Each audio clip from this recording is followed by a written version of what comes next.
Hi, it's good to see you again. And if you're new here to my channel, welcome as well. This week we are going to be exploring a lot of Notan design ideas, composition ideas, how to structure paintings.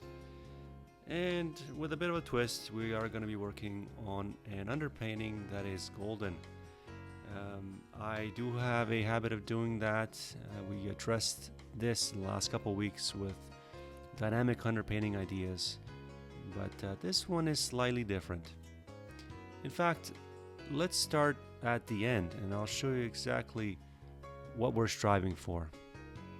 The goal for this week was to, of course, create a strong design painting, but also to combine this acrylic gold underpainting with an oil portrait, introducing a compelling visual language that marries the symbolic resonance of gold with tactile qualities, tactile richness of oils. You can see there as I'm panning with the finished work how this gold shimmers underneath the top relatively matte oil paint. Now there's a task of converting this beginning to that finished stage, and I've chosen to include the finished painting in the bottom right there so you have some sort of a reference as to where we are headed. You can clearly see that the whole substrate, which again, if you're familiar with my channel, this is no news to you. I like painting on the substrate. This is a mylar sheet. Here in Canada they're called Duralar, maybe in the States and other countries it's something else, but essentially it's just a polyvinyl, I think, sheet.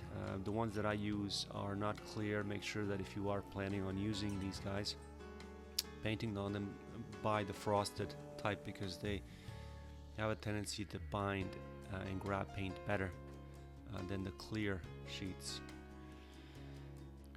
Before we get into the nitty-gritty of oil painting, designing, Notan structure, composition, gold, and all the rest of it, I do have to tell you that I bought a new mic. I'm not sure if you're familiar with my work previously. This new YouTube thing is a whole new endeavor for me, and I'm striving to improve every video. So for this week, I was sort of planning on buying a mic a while back. I was thinking, should I wait after Boxing Day and so on and so forth. Finally got one after Christmas, so hopefully you can hear me better. If you can't, or you can, please comment down below. Let me, give me some ideas as to if the sound is good or not good, music's too loud, and so on and so forth. I can only go off of what my family and friends say, so that will be quite helpful. This week's video I've tried as best as I can to edit down, but there just is a lot of information to share with regards to this very important aspect of painting, and that's the Notan structure or the composition of a painting.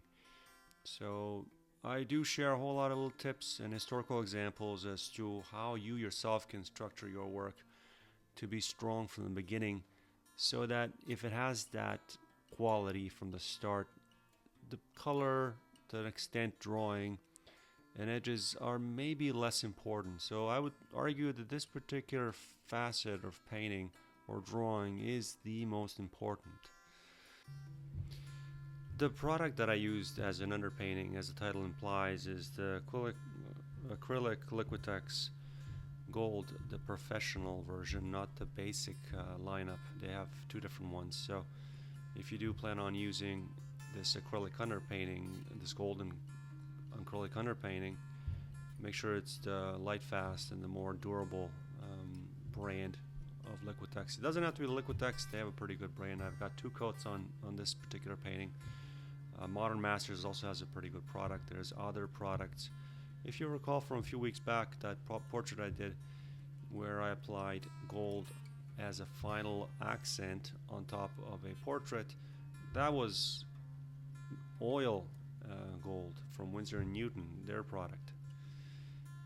As I've applied the base coat to this particular portrait, you can see that I'm scratching into it with a palette knife. The purpose of that, of course, is to reveal the underpainting gold, which, if you recall from the beginning, where I showed you the final portrait, that's the part that sort of glistens and shines. I kind of mentioned that the oil paint that I'm applying here is matte. It all depends really as to what pigments you're using and what kind of mediums you're using, but the goal really with this underpainting gold is to sort of create this juxtaposition of shiny versus matte. Now, I'm not using any medium, and a lot of the pigments that I'm using are earth pigments. You may not see that, of course, the blues in the shirts are not, but they all have a tendency to pull the oil from the paint and dry somewhat matter, certainly madder than the gold. So the end result is that the gold will sort of shimmer underneath the oil paint. Another reason why gold pairs beautifully or is chosen beautifully for this portrait is that I know that a lot of the overpainting, from the background to his shirt to a lot of his face, which is cool on both sides with warmth, of course, in the center, a lot of the painting is cool. There's a lot of blues there. There's ultramarine blues. There's phthalo blue, Prussian blue, which is a transparent blue. And the backgrounds has got a lot of greens and teals, and I know from experience that these colors really accentuate gold, or gold accentuates them, so that they pair beautifully. Lastly, the use of gold here goes beyond just the relationship of colors and the visual representation. It kind of lends well or is appropriate for the subject, which is somewhat allegorical, kind of in a way self-portrait. It's reflective of a lot of things that are going on, and I felt that using this interactive reflective surface really delivered the message, because gold is, has this eternal and sacred qualities, and because this is of course inspired by a lot of things, one of which actually is a poem by a well-known English or American essayist, T.S. Eliot, which is his 4 quartets piece called the East Coker. I'll get into the passages that really resonated with me later on, but needless to say, I felt the gold has these qualities that were representative of what I wanted to sort of convey here. If for some reason you have aspirations beyond using golden paint and you want to get into the realm of using actual gold, I am showing you now in the split screen a box of German gold leaf, or maybe this is from Italy that I ordered. I've had this box for a while. These are actual 24 karat gold leaf pieces that come like that. They're attached to little small pieces of paper that you can glue onto your well-prepared substrate. I've used this for years. I didn't feel a need, I should say, to use it for this particular piece, because I knew that majority of the gold will be covered over with paint, so of course, why be wasteful? Now, as we progress with rendering this model's face, I'm putting in midtones, dark tones, I am layering really with dry paint. We should probably get into concepts and ideas of Notan and what exactly that is and how I use it and how it's been used for centuries really to accentuate painting. Notan, of course, is a Japanese term meaning light and dark balance. It emphasizes a harmonious interplay of positive, in this case light, and negative dark spaces. For our particular portrait, allegorical portrait, the light part is the negative part, and it's the larger part of the painting, the dark part being the subject and the background. The core purpose really of Notan is that it helps artists plan compositions by simplifying forms. Okay, so this is a concept that I teach quite often on virtually every workshop. I don't do them as much anymore, but simplifying shapes, simplifying forms into stark contrasts of light and dark. This essentially will reveal the underlying structure and we'll show you whether there's a balance of design or not. Generally speaking, painting can be difficult for most people, certainly for most students. So if you can take initial steps in achieving this balance of light and dark, which is seen as a fundamental principle of beauty and harmony in this traditional Japanese Notan designs, you take the guesswork out of that part of your process so that you can focus on things that we've already kind of talked about previously, which is mark making, edges, obviously drawing, and things like that. Color, of course. So how do we do that? Well, step one is unify your darks and unify your lights. Let me show you a historical piece here that kind of exemplifies that. What I'm overlaying here is a city park painting from 1887 from the Art Institute of Chicago by the famous William Merritt Chase, which is a lovely painting of a lady sitting in a park. What I've done there is I've created a histogram or a threshold. It's an option on Photoshop that I use, where it basically gives you two values. I'm kind of playing with the parameters there just to sort of include the mid-range or mid-tone colors as well.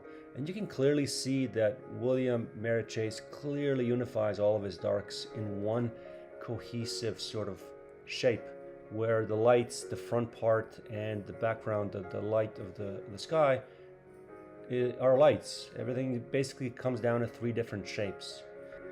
I find from experience that this step is often overlooked by a lot of students, where there's a lot of contrast being implemented all over the canvas, which unbeknownst to them creates kind of visual noise. And if you have this option on your computer just to sort of convert your drawing or your painting into a couple of different values, only black and white, you'll see what that looks like and whether that appeals to you or it doesn't, whether you need to unify certain areas to make it one bigger shape, to sort of improve the overall design. That's really up to you, but from experience, having less shapes makes for stronger works of art. The second example I've got here up on the screen is the races from 1865 to 72. I'm not sure if they're uncertain what year it was painted. It probably didn't take him 7 years to paint this, but it was done by Edward Manet, and I don't have to convert this into histogram, which I've just done. The threshold of black and white for you to see that the shape of this painting of these races and this crowd is unified across the center, with the positive space being accentuated there, and the background of course being the light or the negative shape, and the front being also the negative shape.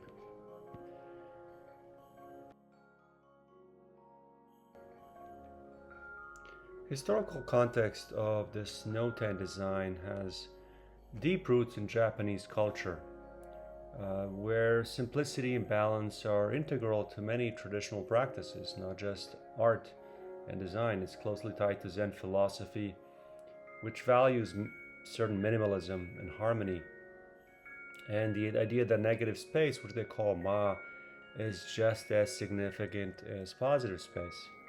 So in designing this painting, which you can see there at the bottom right, I wanted that negative space to play as much as a visual role as the subject itself. That's why it kind of encompasses about 70% of it. I'll talk more to that effect later on when I paint the background, but just note that negative space has this sense of mystery and divine within it that, when used strategically, can be quite powerful.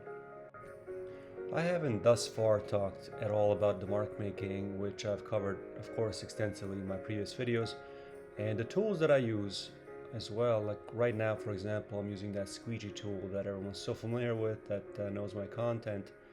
And essentially, it's a tool that allows crisp notes of color to be applied and to avoid muddy color. Now what I'm doing is taking a fan brush, which previously I didn't do as much. Now this is one of the things, and there's been a few questions on this as well, and they range in from do you ever blend your color? Do you keep them as individual notes always?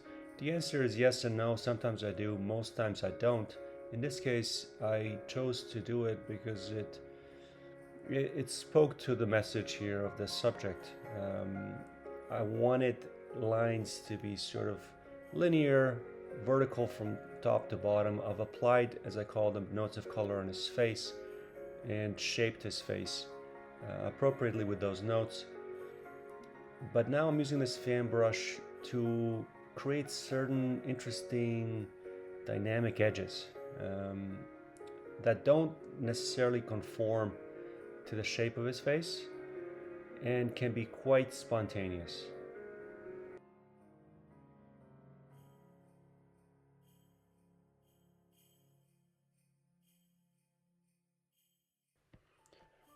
T.S. Eliot wrote in the number of 2 of 4 quartets called the East Coker, "In my beginning is my end." This paradoxical line reflects the cyclical nature of life and time. Endings and beginnings are inextricably linked, emphasizing that renewal is inherent in endings even when the future seems uncertain.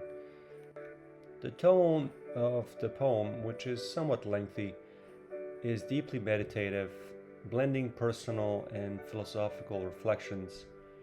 There's themes of time, mortality, certain uncertainty, and renewal, quite indicative, really, of the times today. And I felt that it was so inspirational that I chose to represent it through a painting.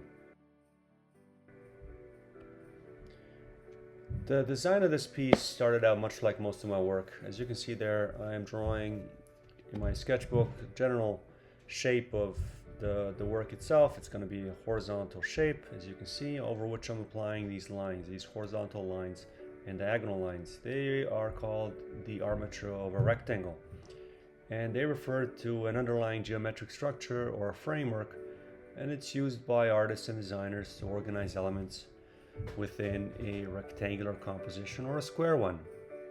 It's essentially a fundamental guide that helps to create balance and harmony and movement within an artwork. I can't say that I use it all that often. I use it here and there. A lot of artists swear by it. I find that if you draw so many lines across your canvas, you're bound to hit some points of interest with your overlay drawing that you put on it.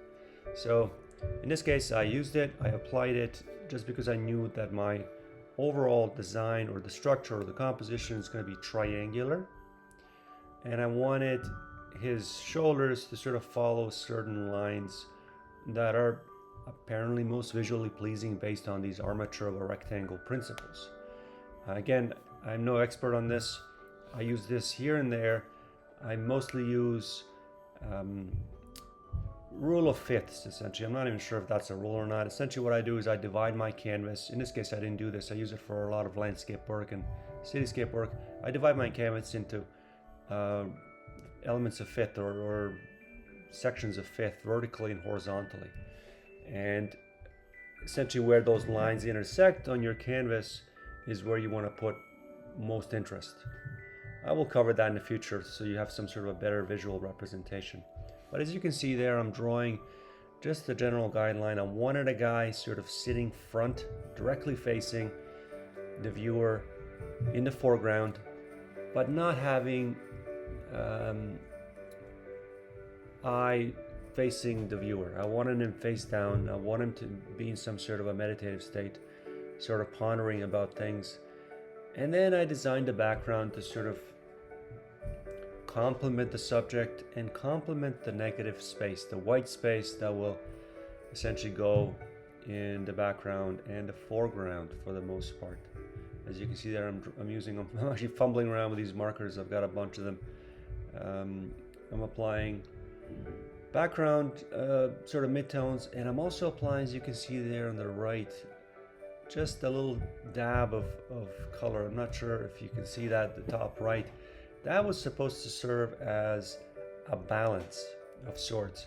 I'll get to that later on when we cover the background with white, as to how I sort of approached that and why I felt it was needed, and then subsequently felt that it wasn't needed. Sometimes you have these guides in the beginning and you deviate quite extensively from them, and sometimes you stick to them. Hopefully, however, the design of your work, the way you start, and the sort of fundamental structure, the Notan design, stays the same, and you keep those darks with the darks and lights with the lights throughout the process. You can see now I'm applying his shirt color. I haven't as yet talked about how I chose to sort of blend the gold with the foreground. So what I'm doing here is I'm applying these blues on a shirt based on a reference, of course, but I'm very mindful of how much of that shirt I'm covering. I'm essentially telling a story. I want it to read as a shirt, but at the same time, I do not want to cover the whole thing. I want that gold to radiate through. I'm applying, as you can see, with a brush. I am taking paint off of my palette, applying it to one spot, two spots. I'm not blending color as much as I'm just applying those same notes of color, in this case with a brush. I want more visual interest, brush mark on his shirt, and not so much chiseled marks that the squeegee that we talked about earlier makes. So for the shirt, I reserved it for brush work exclusively.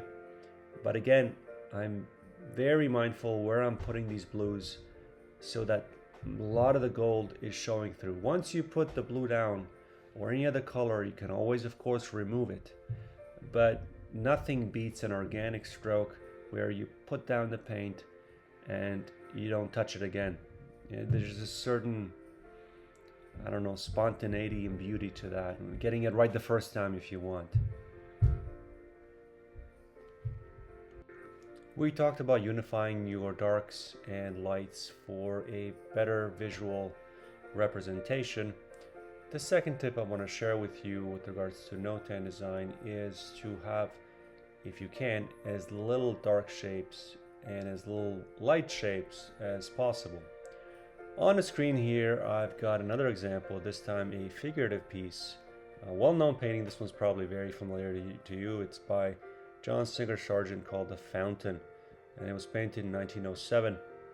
And once again, I will convert this guy, as you can see there, into a black and white 2-value sort of representation. You can clearly see how Singer Sargent has 3 shapes essentially. You got the darks to the right, darks on the top left, and one big light shape in the middle.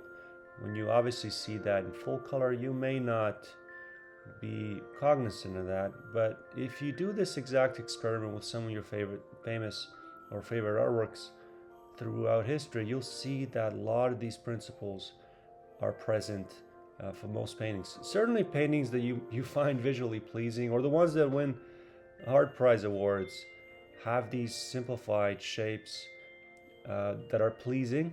So the shapes themselves are very pleasing to look at, and there's less of them. So there's less dark shapes and less light shapes.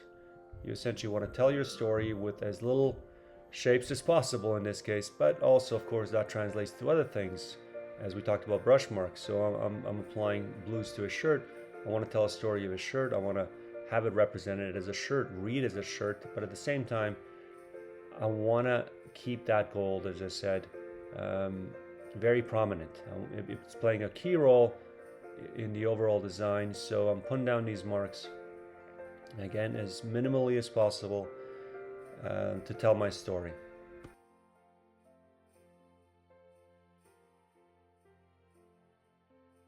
In fact, now that I've put down a lot of the marks of the shirt, let me show you what I was after. I'm taking the camera off the tripod here and coming close to just show you what I was after. So again, you can see, as I was talking about earlier, the matte quality of the oil paint. There's no medium, there's no oil additive sort of applied on top of whatever is coming out of the tube. It's making the oil more matte. And that gold, as you can see, is shimmering, it's shining in his beard, all the scratch marks we've created, and in his shirt as well. You can see it sort of permeating everywhere. It gives this painting this incomplete look, if you want. I'm a big fan of these quote unquote incomplete pieces that sort of seem transient. He's almost part of the background, it's part of him. Here we've completed most of the rendering on his shirt. I will be making touch-ups later on, as is always the case, really, cleaning up some of the edges, but I've basically completed most of his shirt. His face is reading quite realistically to me as well, which I was going after. By the way, next week, or I should probably say next year, the work that we'll be working on, the piece that I will be unveiling, will be in the realms of photoreal. I want to show you certain techniques and tricks that you can apply that I used to do, how I would say almost 20 years ago. Most of my work was photoreal back then, but because this channel is strictly art educational, I want to introduce various concepts for you, so you can sort of have a good grasp as to limitations of your paint and what it can do. So as I said, next week I'll be working on a painting which I'm actually excited about. I haven't painted anything photoreal in a long time. It is arduous and time consuming, but if you find that interesting, please do subscribe and come back next week. But for our friend here, I've rendered him just enough again to deliver my message. I wanted him to read more realistically. As I said, I haven't done this much rendering to a portrait as yet on this channel, but I felt it was needed for our subject here.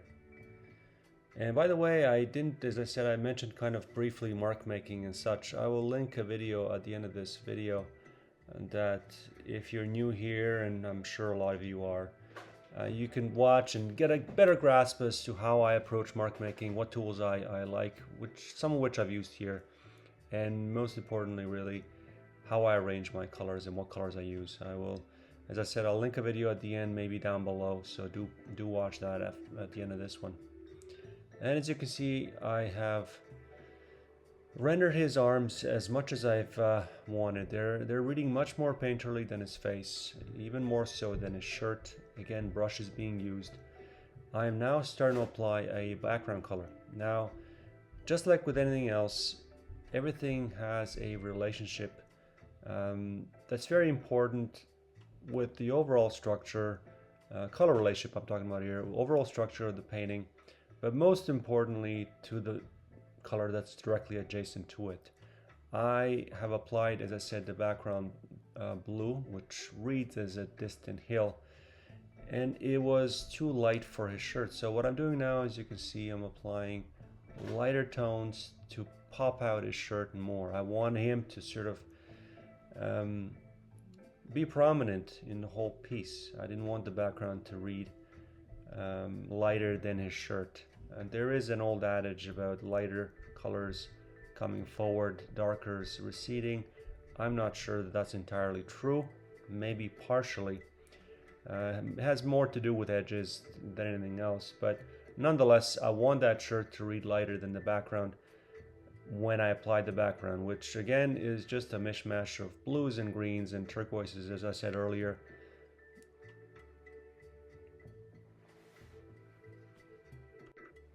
And as you can see here, for these highlights of his shirt, I've switched to my squeegee brush tool, the Princeton tool that I've used in all of my videos thus far here. I didn't use it as much here for this particular piece thus far. I will be using it for the background. So I've started applying the background with a brush, which as you can see there actually, which I chose to not continue. The reason for that is, with all of my work, as I said, I think I've mentioned this many times thus far, you want to create a balance with anything and everything, whether that's, in this case, positive and negative shapes, darks and lights, mark making, whether you got painterly pieces We talked about, of course, in a video a few weeks back, hard and soft edges. You want to have a balance, not an equal balance, but a balance nonetheless. So in this case, I'm applying a background that is more chiseled, more flat, and thus obviously what that creates is more interest. I mean, not everything is created with a brush. The brush marks on his shirt will pop out. It will create more interest there. The background will be more, as I said, chiseled, flat. It'll be less, it will create less marks.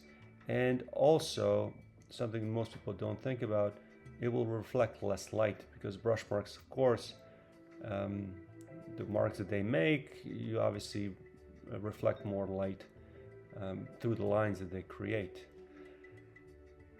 Now again, I mentioned this earlier, I am very mindful here again as to how much gold I'm covering and how much I'm leaving exposed. Now, as you can see in the bottom left now, the finished piece, I ended up covering virtually everything. But at this stage of the painting, I wasn't sure what direction to go. Initially, as I said, I had that Notan design down. I drew down the darks and lights, but as I said, sometimes these things change, and in my case, they didn't, which was, I guess, a positive. Notan studies are often taught in fundamental art courses. It's usually at the beginning stages of art courses to train the eye to see compositions as a whole, focusing on structure rather than detail. Now, if you want to explore that further, there's a lot of books that distinctly or specifically deal with the subject. What I will refer here, however, is a book that I've had for about 12 years. I bought it from California. It's called The Composition of Outdoor Painting by a famous American impressionist, Edgar Payne. And it is an invaluable tool not only for outdoor painting, I'm showing it here in a split screen for you, not only outdoor painting, but also other painting. I mean, I'm going through the pages here for you, just to show you how he structured his work. He's well known for having strong designs. A lot of artists use this book for outdoor painting, but also for portraiture and even still life. There's a lot of good information. If you have a chance to pick up one of these books, they are great. So it's great to have one of these books as references, especially in the beginning stages, just to guide you from that beginning stage, which is incredibly important, whether it's the Edgar Payne's book, numerous books on Notan, Japanese design. There's also a book called Carlson's Guide to Landscape Painting. I don't have a copy of this book, but the artist John F. Carlson, the author of the book, was well known for having strong compositions in his landscape work, and again, a lot of artists swear by it for help on designing anything really, from landscape to, as I said, still life, portraiture, and so on and so forth.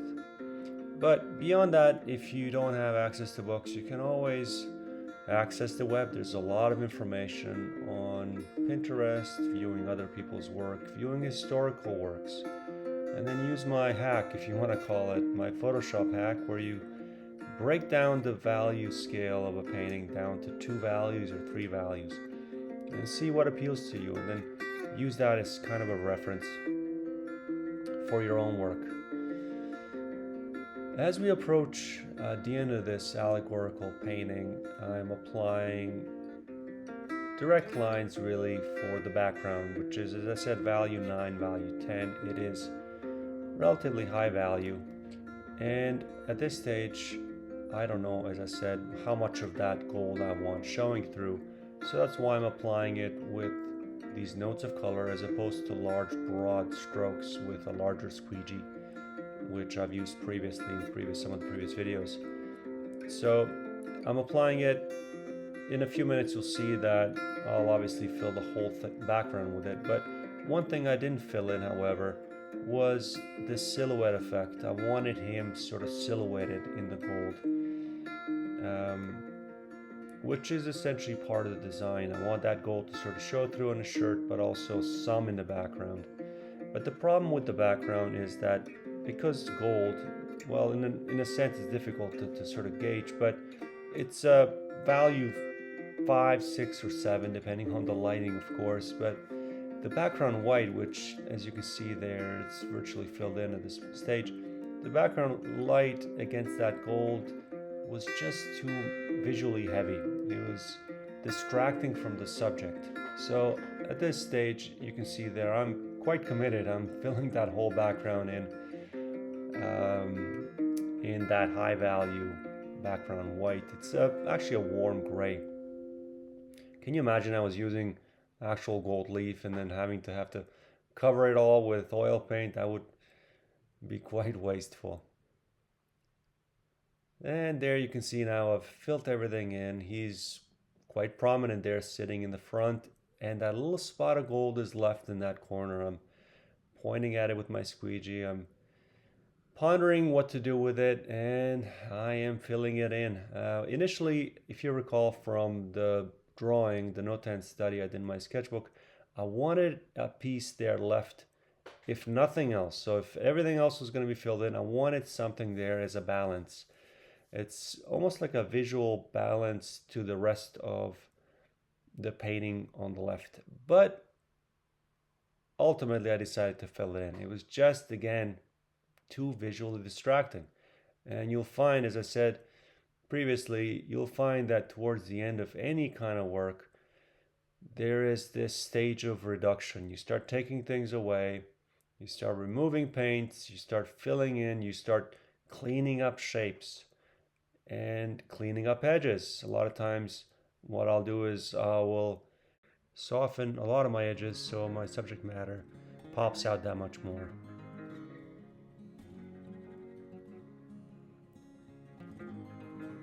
As we approach this painting and we see it from up close, all the marks that we made, I wanted to take the time to reflect the year that was and the year that is in front of us, and wish everybody a happy, joyful, blessed 2025 and a whole lot more paintings, great ones, bad ones, a great journey and great friendships in the year to come.